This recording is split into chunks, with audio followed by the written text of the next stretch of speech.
What is up? What is up? YouTube, how y'all doing? Check it out without a doubt, man. We have not been on Nancy Grace's channel in a minute, and she's covering the Dave thing, man. Singer Dave FLEES $20,000 month home. Okay, he flees his $20,000 a month home. I don't know why they felt as though you had to put the price up there. All right, blood-soaked video after girl dead in the Tesla. Y'all know what time it is, man. Everybody is talking about this thing. I didn't even know the guy, period, until all this stuff started coming up. So if Nancy talking about this, hey man, I'm dying to see what she got to say, man. So hey, y'all hit that subscribe button, hit that bell, hit that subscribe button, hit that bell, baby. 490K, baby. Thank y'all.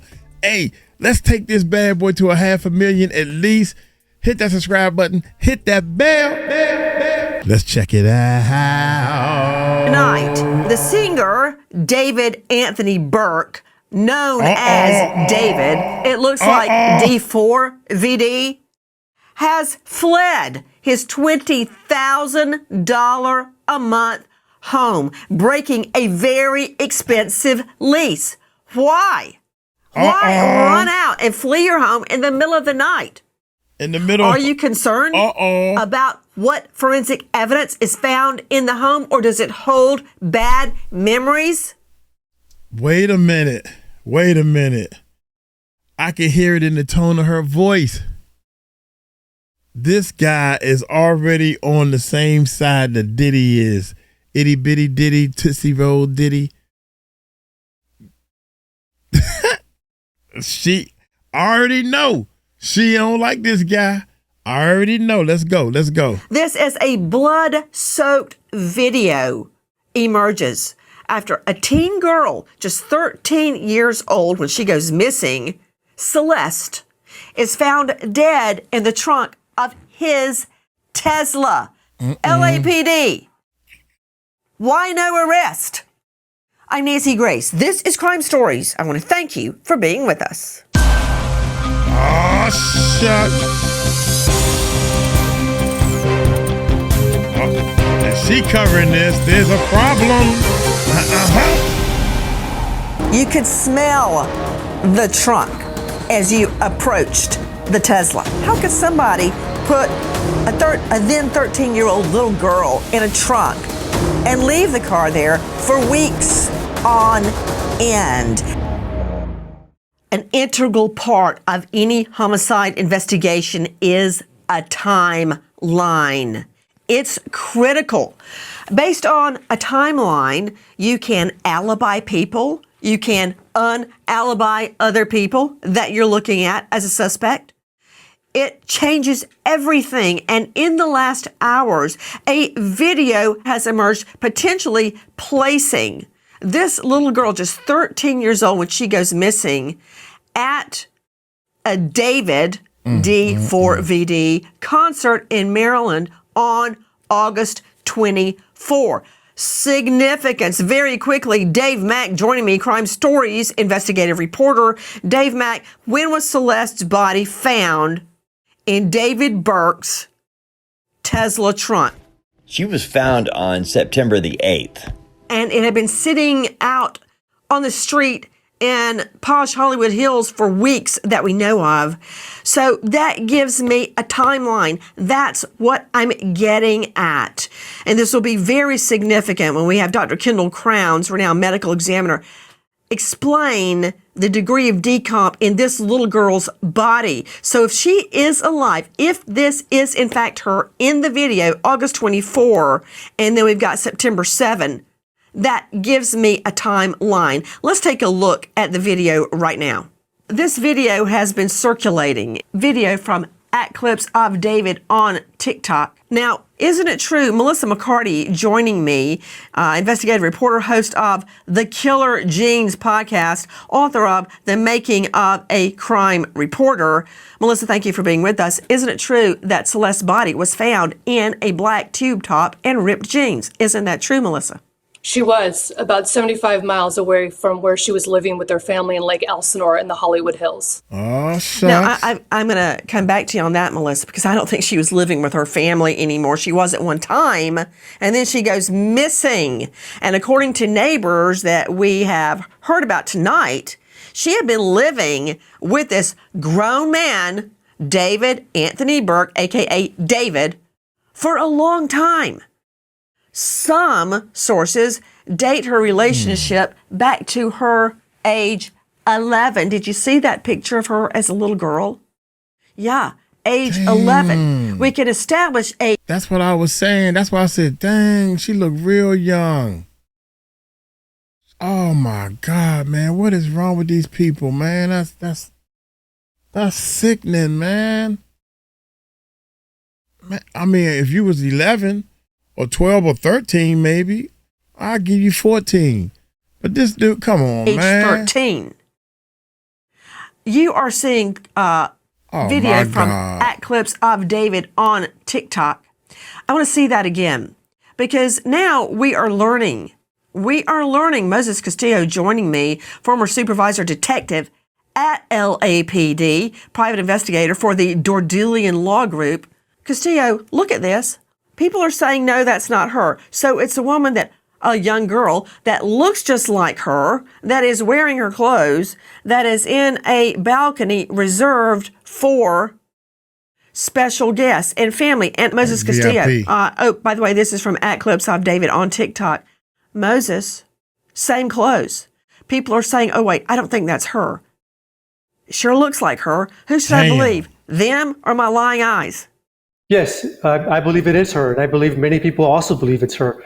I've been getting several DMs on my social media with that same video saying, oh my gosh, he killed her in August. Guys, this is from a Silver Springs, Maryland concert, August 24. And if true, these photos create a timeline from August 24 until her decomposing body is found in Burke, artist known as David, Tesla, in an impound lot on September 8. It's reported the Tesla was parked on the street for about a month before being reported abandoned. There is, I assume that is the front of the tow lot. It was reported abandoned September 3. Now, we now have a timeline from August 24 to September 3. Not when the body was discovered in the parking in the tow lot, but when it was reported abandoned. The body was already in there. We have now narrowed the timeline down from August 24 to September 3. Joining me right now is a renowned medical examiner. And when I say that, I mean it. I go to Dr. Kendall Crowns repeatedly on and off air with questions. Why? Because he has performed over 10,000 autopsies. I'm talking accident, natural causes, suicide, homicide, and of course, undetermined deaths. He has autopsied infants, the elderly, bizarre deaths, and found the answer from inside his morgue.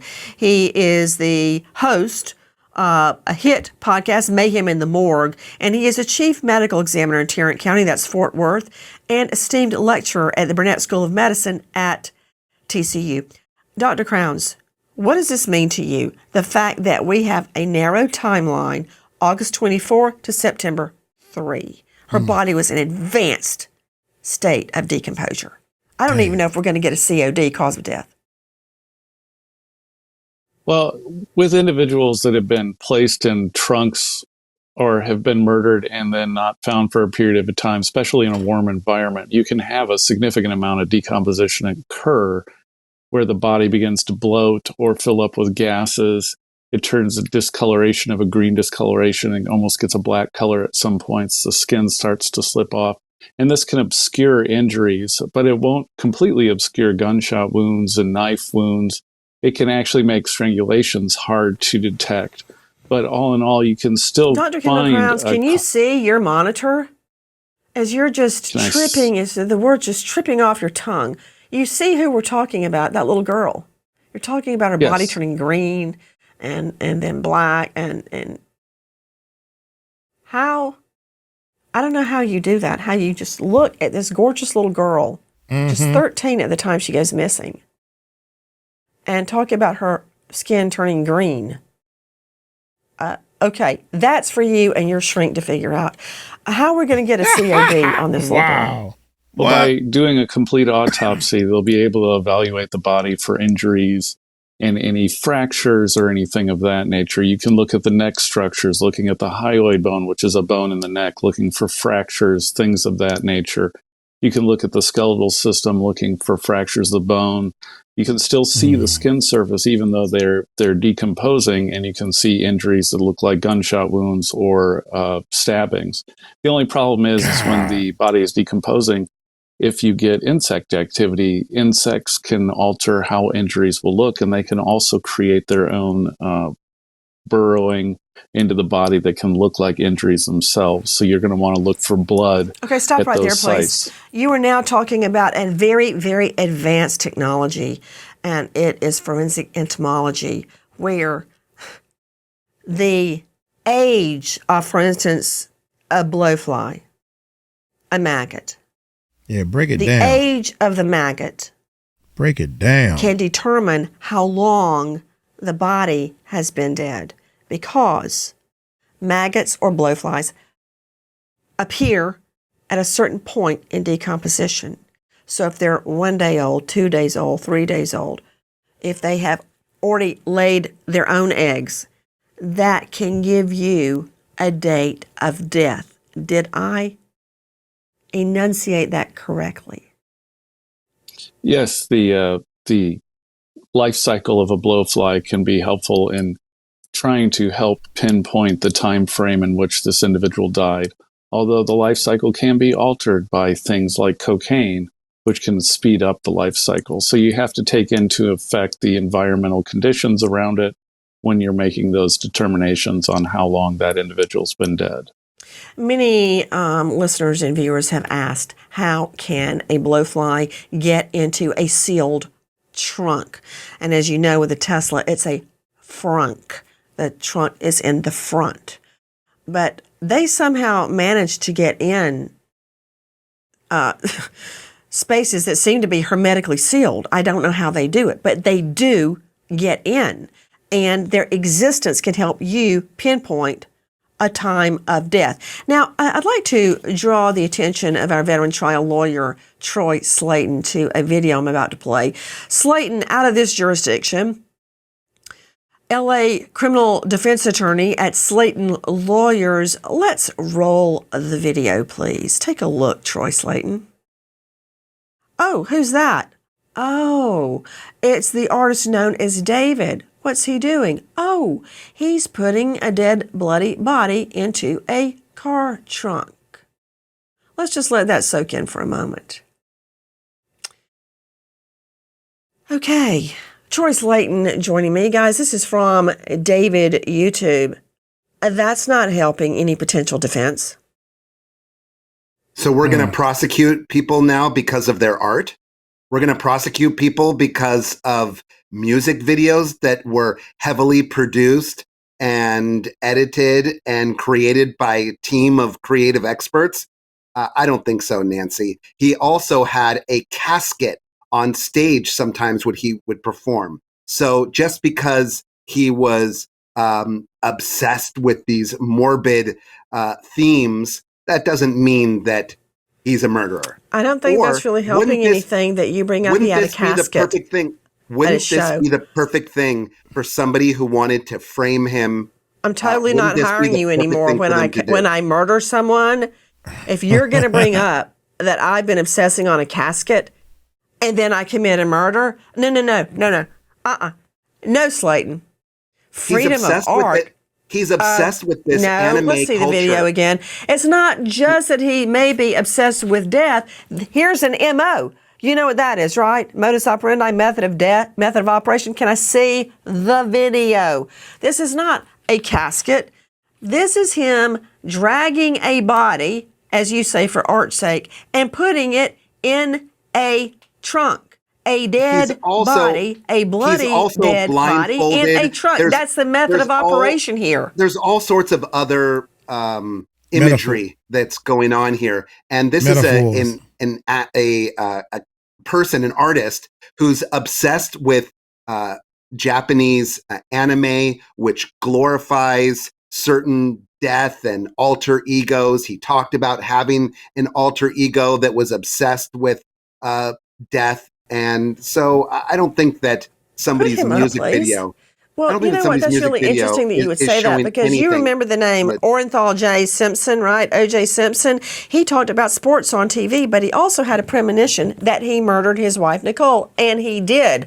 Dr. Angie Arnold is joining us. Angela Arnold, trust me, if you did it, I am not making a cameo appearance as a defense attorney. Just know that. And while you chalk this up to freedom of expression in First Amendment, you know what? Just stop with that. Dr. Angela Arnold is a psychiatrist who has been voted to the top of all sorts of accolades.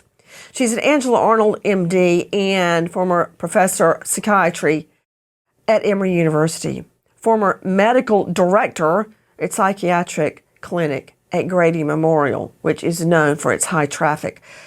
Dr. Angie, thank you for being with us. Yes, Troy Slayton, I knew he was going to fall back on the First Amendment there, but I want you to look again at your monitor and tell me who creates that? Who? I mean, think about Picasso. Remember how he treated women in his life like crap?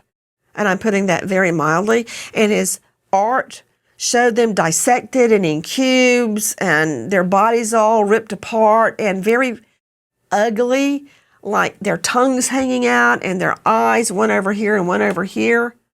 Yes, that was freedom of expression too. And he also hated women. So help me out with this video. I'm not saying this is State's Exhibit number 1.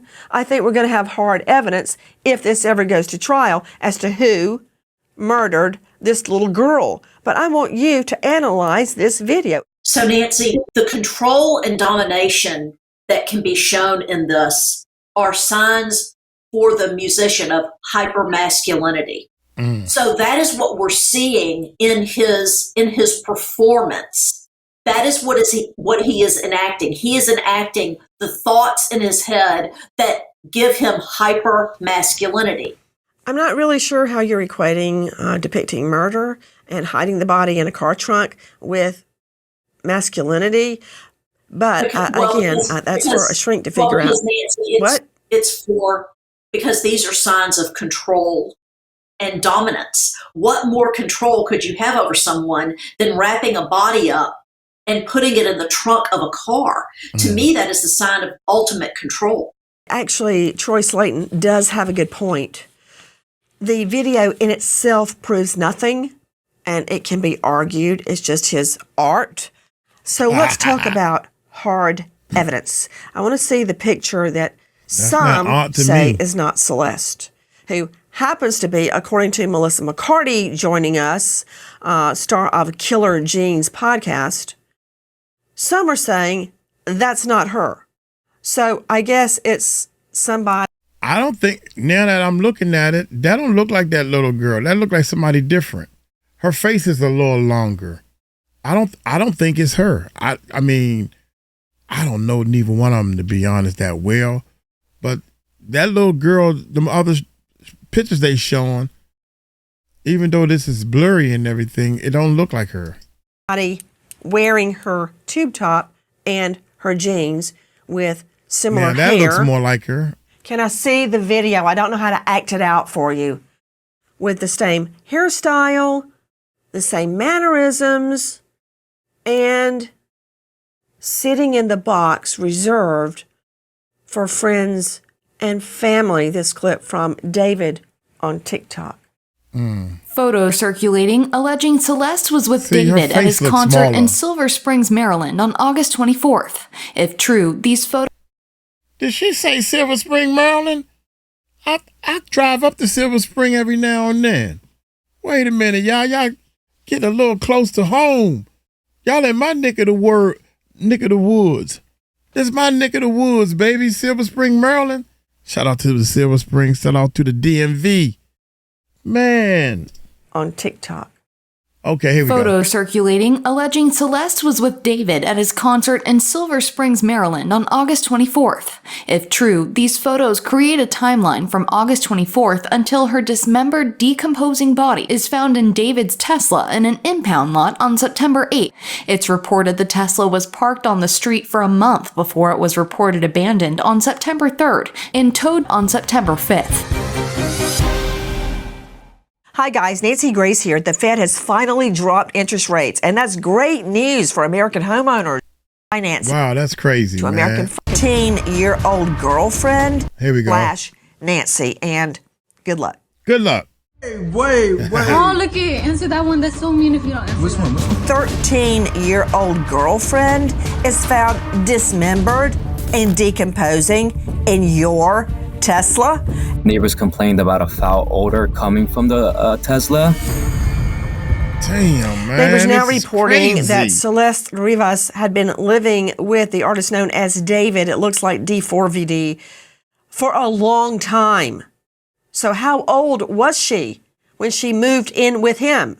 And what interest would he have in a little girl? Curious. That video we just showed you is him with her. That's her in life. She's dead, found decomposing in his Tesla trunk. I want to show you another video that we dug up. Take a look at this. The words, I got time to kill, you got time to fill, we got blood to spill all over the new car seats that I'm sleeping on. Okay, let that sink in just for a moment. You got time to fill. We got blood to spill all over the new car seats that I'm sleeping on. She's dead. I'm curious. Straight out to Tammy Ballard joining us, DNA crime scene consultant, crime scene investigation and reconstruction, former DNA criminalist in the San Diego PD crime lab. Never a lack of business there. Tammy Ballard, thank you for being with us. Explain to me, I know all the focus is on the trunk of that car where her body was not only decomposing, but dismembered. Tell me there's not going to be a tertiary crime scene such as where her body was dismembered. That said, all the focus is on the trunk. What about the rest of the car? What about the seats of the car? He sings about blood on the car seats. How do you process a scene like this? How long will it take, Tammy Ballard? The rest of the vehicle is fair game. You are going to need to be looking up and you're going to need to be looking under. You always want to see what's on the ceiling of the vehicle. You want to see what has wicked through possible seats, because a lot of the cleaning that gets done doesn't actually get rid of any of the blood if this truly is the crime scene. So a lot of the issues are going to be, where do we find the blood, and making sure you don't miss the blood. So literally pulling those seats out, cutting through that material, and making sure that there is not blood saturated through onto that foam, which is definitely some of my cases. Okay, Tammy Ballard, you just brought up a really interesting point, and I hope LAPD criminologists are hearing what you're saying. It's reminding me of the murder of a little boy. And when you look in his room, you don't see anything. You see no evidence of a crime at all. When criminologists ripped up the carpet, on that carpet liner that goes under your carpet between the cement or the hardwood floor and the actual carpet, there's a mat. There's like a filler right there. It was soaked with the little boy's blood, but you couldn't see it. So you're saying, Tammy Ballard, which many people have not discussed this, You're saying the seats have to be ripped open to see if blood has soaked down into the foam under the car seat cover. Is that what you're saying? Exactly. And I have worked those carpets from residents as well. That Elizabeth Sullivan case in San Diego is a big one. It actually had saturation stains all the way through to the wood subfloor. And that's because you have that wicking material, just like you would have in the foam seating of a vehicle. And if you try to clean that, say with a carpet cleaner or some sort of cleaning agent on top of a car seat, that doesn't necessarily get rid of that blood. And usually, sad to say, with a case like this, there's probably going to be a lot of blood. They're going to assume that they've been able to clean that up if they were still using the vehicle or the residence. But you can't get rid of it once it gets through that surface. So hoping that they a very thorough job and just absolutely tear that vehicle apart and tear his residence apart. Tammy Ballard, I assume that you've seen your car get its oil change right at an oil change station, not you sliding under it in your garage, but where they jack it up and then they go under it and work or repairing. That's what has to be done here. We just investigated the case of missing mom, Nikki Chang, and her bloody sheets were found in the trunk of her truck. But when the car was jacked up and they looked under it, blood in mass quantity had leaked down into the underworkings of the car. Changing oil, not a good example. You don't need to necessarily get under the car for that. Car repair. They're going to have to jack this car up to see if blood has soaked down. How does that work? They're going to have to put it up on. They should have the equipment available, especially with LA, to put those up on jacks where you can actually get a very thorough analysis of under the vehicle. But I would say the undercarriage of the vehicle. But I would also stress that this is probably, if it's the crime scene, the primary crime scene, it's going to be most likely contained within that vehicle with all of those materials that can actually soak up blood.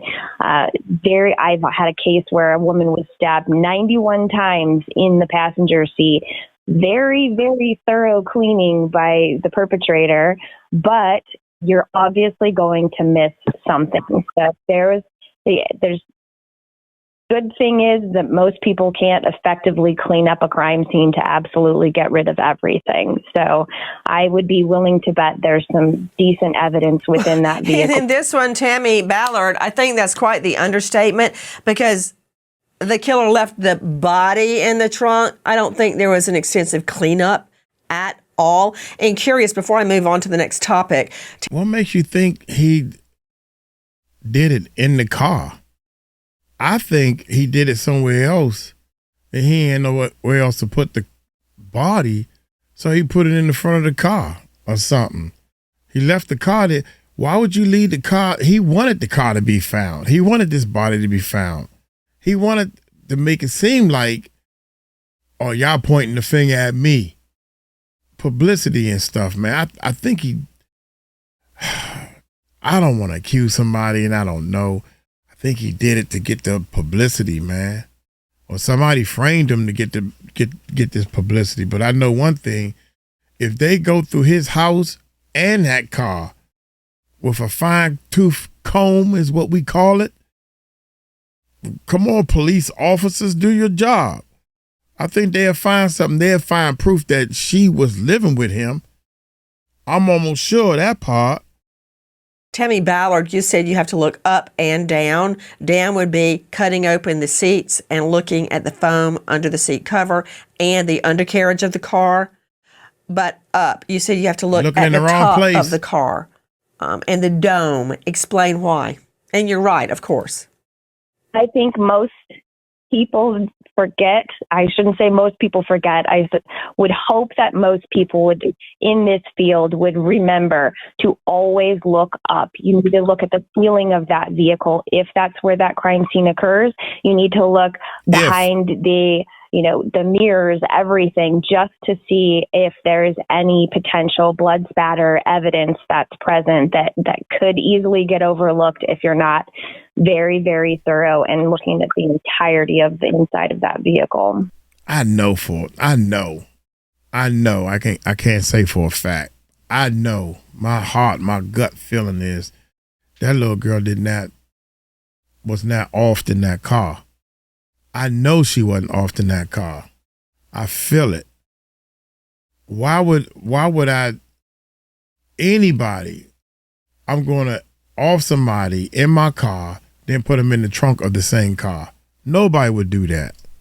We learned that overnight, the musician known as David flees his $3+ million mansion. He was paying $20,000 a month and breaks a lease. So getting out of that mansion was more important to him than losing a lot of money. Burke was living in a home leased by his manager, Josh Marshall. But since police served a search warrant looking for blood at the residence, the singer decided not to live in the $20,000 a month home. The owner, Mladen Trifunovic, says Marshall signed the lease in February, and he didn't know Burke was living in the house. After the raid, Trifunovic says they didn't want to live there anymore and are breaking the lease. The home was previously owned by Halle Berry. You're not seeing a really good shot of it. The beautiful side of the front. Oh, by the way, these shots are from our friend Harvey Levin over at TMZ. Take a look at this. So he leaves and breaks a lease. Coincidentally, Melissa McCarty joining us, investigative reporter and host of Killer Jeans podcast. He breaks a lease to the tune of tens of thousands of dollars. He may have had to pay out the lease. I don't know how many years. It was $20,000 a month for how long? How many months? How many years? He breaks the lease and flees in the middle of the night. Tell me about the search of that mansion that just went down, the mansion that once belonged to Halle Berry.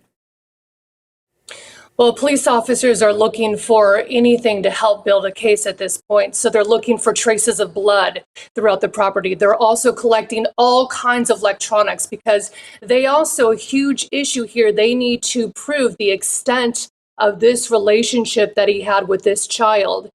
So they're looking at communications, when they met, what age was she when they connected. So anything that could help them build a physical and digital forensic pathway.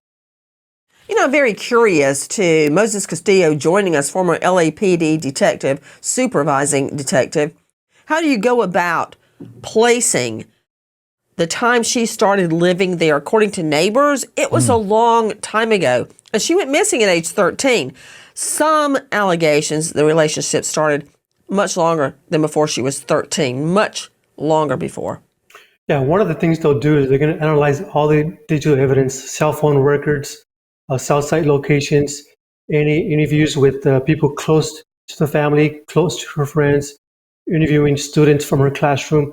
All those are going to be very important to conduct in a very thorough manner. Troy Slayton joining us, a veteran defense attorney out of this jurisdiction, LA. Troy, I guess you're going to tell me that it means nothing that he fled the home they shared. So I guess he never thought she was going to walk back in the front door. Do they know where he's at? Because the last I heard, he was actually communicating with the police. He was cooperating with the police. That's what I heard. So I don't know. Well, you said that he broke his lease. I think that the reporting is that his manager actually is the one who signed the lease, is the one who is legally responsible for the $20,000 a month lease payment. It was not the artist known as David. And I would think that after the police conduct a raid at a home and remove all types of evidence, I wouldn't want to be there either. So I think that seems perfectly reasonable. So you don't think there's any chance that Celeste was actually killed there? By the way, this video from our friends at Fox 11. Oh, she certainly could have been. And I think that there's a lot of video. Look, we live in the digital age where everyone has a Ring camera. Everyone in that neighborhood has advanced security systems and CCTV. the police are going to be combing through everything. If a body was dragged out of that house, we're going to eventually have video of it, either video from the house security footage itself, or by a neighbor, or by the Tesla, which also has about 6 cameras all around it that are recording at various times. Hello, Nancy Grace here. To all of you homeowners, when's the monitoring for VD and blood? His home, his mansion in upscale Hollywood. In the night, the musician known as David, it looks like D4VD, flees his home, his mansion in upscale Hollywood Hills, after it was searched and processed for fingerprints and blood. His little girlfriend, who took up with him that we know of, around 13 years old, has been found dead in his Tesla trunk. Tonight, no arrest.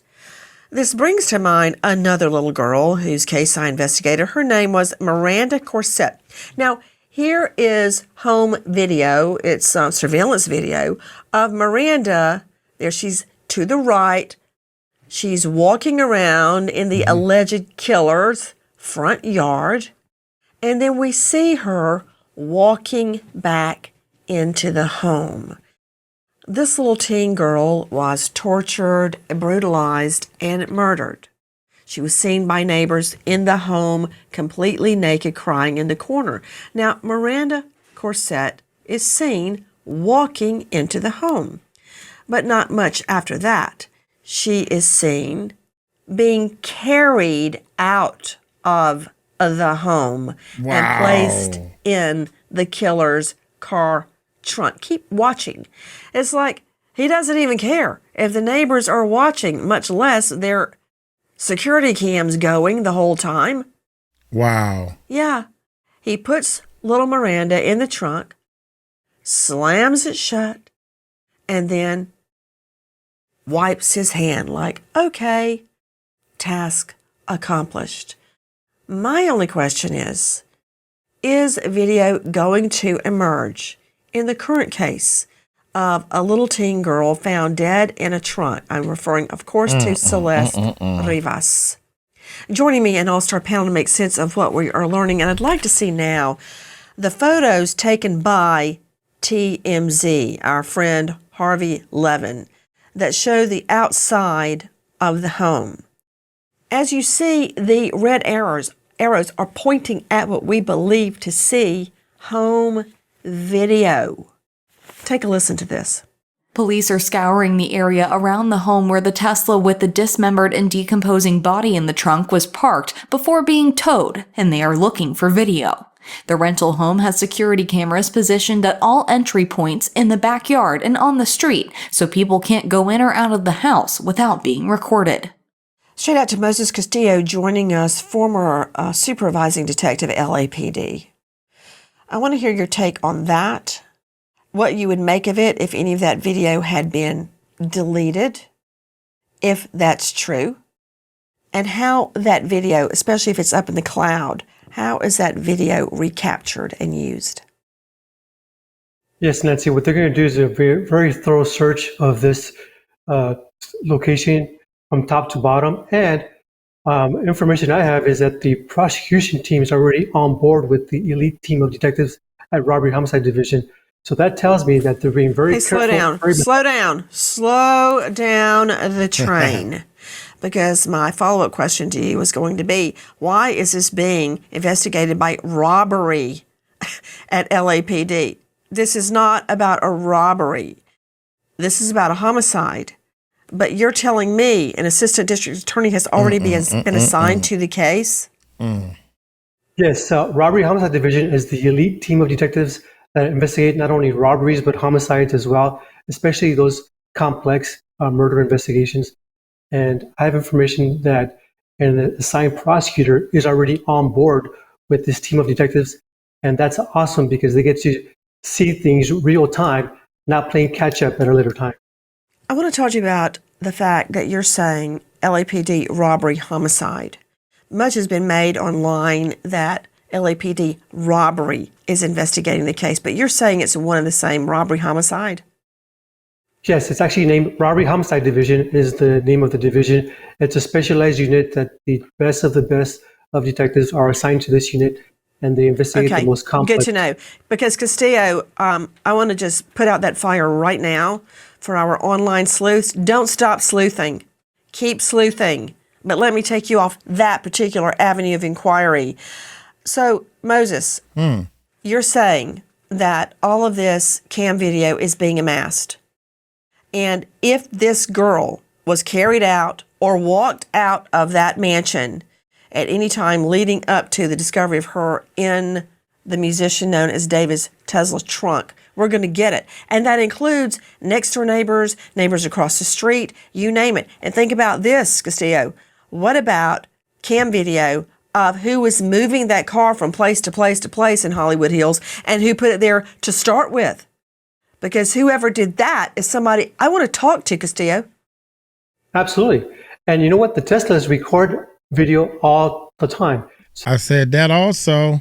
I had a Tesla. I said that also. They record the video, man. So what the problem is? God. So I'm sure they're going to look at that as well.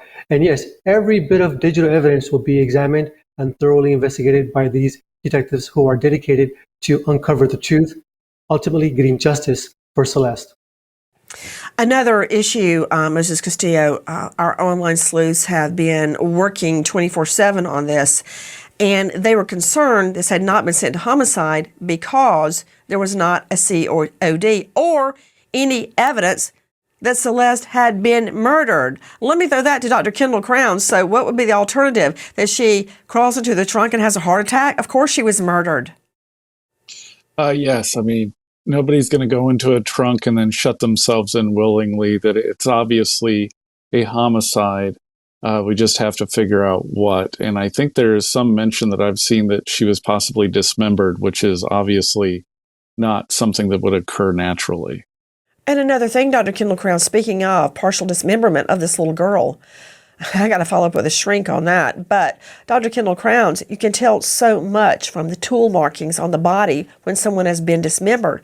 And since a body is dismembered with, of course, some sort of cutting utensil like a knife, does that lead you to believe her COD may have been stabbing, or statistically, it would be some sort of a strangulation or asphyxiation? Explain. That's correct. More likely than not, it's a strangulation followed up by them cutting her up. Is there any way that normal decomp, which of course it's not normal to decompose in a car trunk. So right off the bat, that question is a non sequitur, does not follow. But can normal decomposition in any way resemble partial dismemberment? Well, if you get like animal scavenging involved, yes, the limbs can be pulled away from the body by animals. But usually in normal decomposition, which an individual is laying. Animals have nothing to do with this. Can we stick to the facts, please, Dr. Crowns? Certainly. So she's laying in a trunk where animals can't get to her. Your limbs are not going to look like they've been dismembered. If you get to the point of skeletonization, yes, your bones will fall apart, but you won't look like you've been dismembered. There is a clear difference when a body decomposes naturally as opposed to when the body has been dismembered. You see tool marks or you see bones out of place. There's nothing close to. They don't fit together. One will not be mistaken for the other. Is that fair to say? Yes, that is fair to say. Man, it's like Nancy get the dumbest people on her show that got all these degrees and whatever the case may be. Just like she was saying, well, only if animals get in the trunk, then if animals get in the trunk. Well, animals ain't in the trunk. Why are you going so deep into some bull, man? Comes the story of Two Celeste, a video called Two Celeste. Okay, yeah. Yeah, this is what I'm talking about right here. I kept saying this. He had another girlfriend or somebody that looked just like this little girl, and he was hanging around her. So let's check this out. Is that fair to say? Golly. Yes, that is fair to say. Now comes the story of Two Celeste. A video called Two Celeste is gaining attention after being shared on X by Josh R. Post with a caption that reads, quote, David, why are there two Celeste? The clip features the user claiming Celeste has two faces, one being a Celeste Rivas Hernandez and another Celeste Herrera, who interacts with Burke on social media. The claim is that Burke was obsessed with Celeste and something terrible happened, and he can't be with her, so he's trying to replace her with a lookalike. To Melissa McCarty, investigative reporter, host of Killer Genes podcast, and author of The Making of a Crime Reporter. Again, Melissa, thanks for being with us tonight. What can you tell me about the existence of two Celestes? This is fascinating. And again, one of those internet sleuthing phenomena that I've researched that the LAPD, I'm sure, is trying to track down. You have an older adult version Celeste, and then you have the minor Celeste Hernandez. But the most important information is we have one that was found dead in the trunk of his vehicle, and another you really have to investigate the extent of the relationship. Did he actually know both of them? Was he intimate with either of them? How did he know these two? And who is this other person? What does she have to do with the other? Well, from what we've been told, Celeste Herrera, the 23-year-old, interacts extensively with David on social media. I'm referring to David Anthony Burke. The claim is that, and this would have to go to Dr. Angela Arnold, renowned psychiatrist, joining us. The claim is that Burke was obsessed with teen girl Celeste, and that as soon as she was gone, he's trying to replace her with a lookalike. Now, is that hard evidence? No, it's not. I'm sure Slayton's doing a backflip right now. But what do you make of that? That a Celeste lookalike is his online protege? As you can see with these two young girls, there's a pattern in how they appear. I have a feeling that the younger girl, the younger Celeste, was much easier for him to control. He's now found someone that appears to look much like her, and we don't know what his motives are. His motives could be directly what we're doing here. When did these two girls another issue, Dr. Angie, yes. We don't even know the extent of their relationship. For all I know, it's just an online relationship where she interacts online. But exactly. We're finding out. I want to look at the leaked lyrics of Burke's song, Celeste. Oh, Celeste, the girl with my name tattooed on her chest. Smell her on my clothes like cigarettes. I hear her voice each time I take a breath. I'm obsessed. Oh, Celeste. Now remember, 13 at the time they started their relationship. Oh, Celeste, afraid you'll only love me when undressed. But you look so damn gorgeous in that dress. Missing you so much makes me depressed, but I digress because I love you so much. Okay, Troy Slayton, yeah, he's not obsessed, is he? Again, this is art, Nancy. You can't convict somebody based on art. And we keep mentioning... Bullshit, bullshit, bullshit, bullshit. Oh, my God. They do it to the rappers, don't they? That she was 13. Now, I know that this is not a legal defense, and it wouldn't provide a legal defense in court. But how do we know what age she said that she was? There's been some reporting that she had some fake IDs. I don't know of anyone that's ever dated somebody and checked their ID. I'm not saying that at all. Yeah, maybe she had those fake IDs when she was murdered and put in that trunk. Not saying that at all. Well, if it's not a legal defense, why are you even saying it? That's what I want to know. Why are you bringing up fake IDs? What does that got to do? Maybe I missed something. Said that she was. There's been some reporting that she had some fake IDs.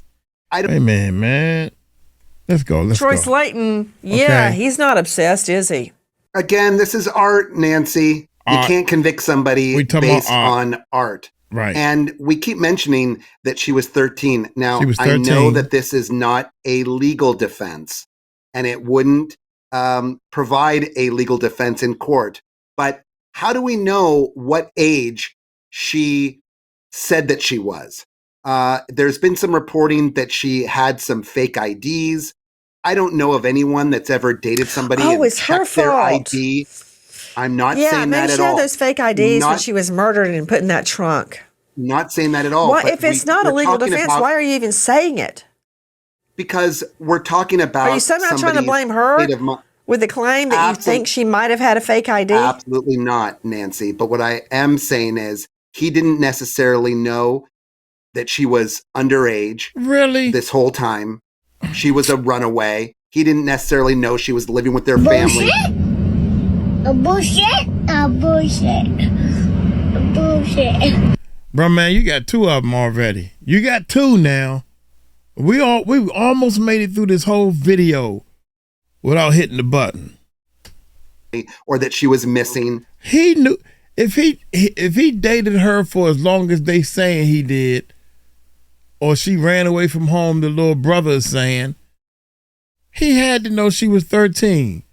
Why you can't drive this car? You can't drive the car. You ain't got no driver's license. If he didn't know she was 13, how old do you think he knew she was about, or close to, or what was she telling him? What you think? God dang, you be having some crazy people on your show. Know that she was underage this whole time. She was a runaway. He didn't necessarily know she was living with their family or that she was missing. We don't know that he knew any of this. You were bringing up modus operandi. Oh, I see what you're saying. In other words, when he met her, I'm 18 plus, whatever. Oh, yeah, let me see some ID. Here come my fake ID. That's what he's trying to say, right? All right, well, I'll tell you what. You drive the car and I sit over here or whatever. She probably can't, 13, can't even drive. Don't even know how to drive. I'm saying now, I probably was 14 or 15. I started getting into driving a little bit by myself. I mean, me in the wheel. Under the law, you do know that doesn't matter. Every statutory rapist I've ever met said, I thought she was 18. Older. Yes. How is this any different? We've all heard that, Nancy, of course. But what I'm saying is this just goes to his potential state of mind. And that's why it's important. Okay. Oh my God. Important to you, not to me. She's dead. And I want to know who did it. And I want to remind everyone that the musician known as David, his real name is David Anthony Burke, is innocent. He stands innocent tonight. He will not be guilty unless he has been charged and proven guilty in a court of law by a jury of his peers.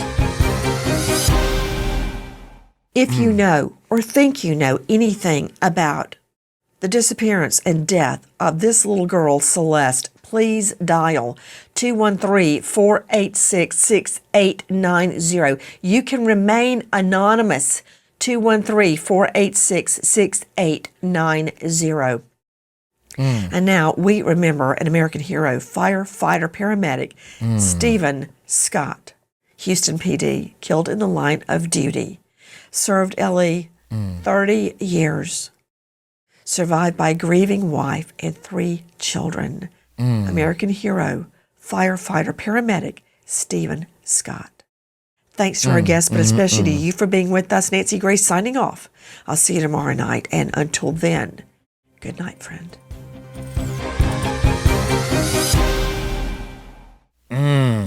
Please join us on our mission to find missing people, especially children, to solve unsolved homicides. If you're on the go, catch us on your favorite podcast app where you can get all of our content where we, in our own way, seek justice. Man, dude, come on now. If the lawyers are that dumb, man, I'm trying to tell y'all, man, real talk. I can see why they can't catch these criminals. Half of the police officers is dumb. Then you got these dumb lawyers. Just people people just, they not being reasonable to dump. How in the world, what is the police? I know you don't have to put everything on social media, but god dang, what are y'all doing? How can a person own a car, right? And we see all these pictures of you with this little girl who's 13, but we find her in the trunk of your car. And we just gonna let you go ahead and do a tour. Now you done left the daggone house. Well, he probably left the house because, you know, he had her in the house and now she gone and he feels so terrible. He feel, you know, I can't go in that house. I mean, I get that. If you honestly didn't do it and she's missing, you can't be in the house no more, because as soon as I walk in the house, I think about her if you didn't do it. I don't know, man. And he ain't saying too much. So y'all let me know what y'all think. Man, god dang. Who else would want to hurt this little girl? Have they looked into that? What kind of person was she online? Well, she wasn't online. She was 13, so she was quiet. Every time I looked, every time she was in a picture, she kind of hid behind stuff. You know, oh my God, that's crazy, man. I'm gonna get on up out of here, man. Y'all let me know what y'all think, man. Hit me up in the comment section. Hey, y'all take it light, take it slow. Tell them Uncle Mike told you so. Peace out.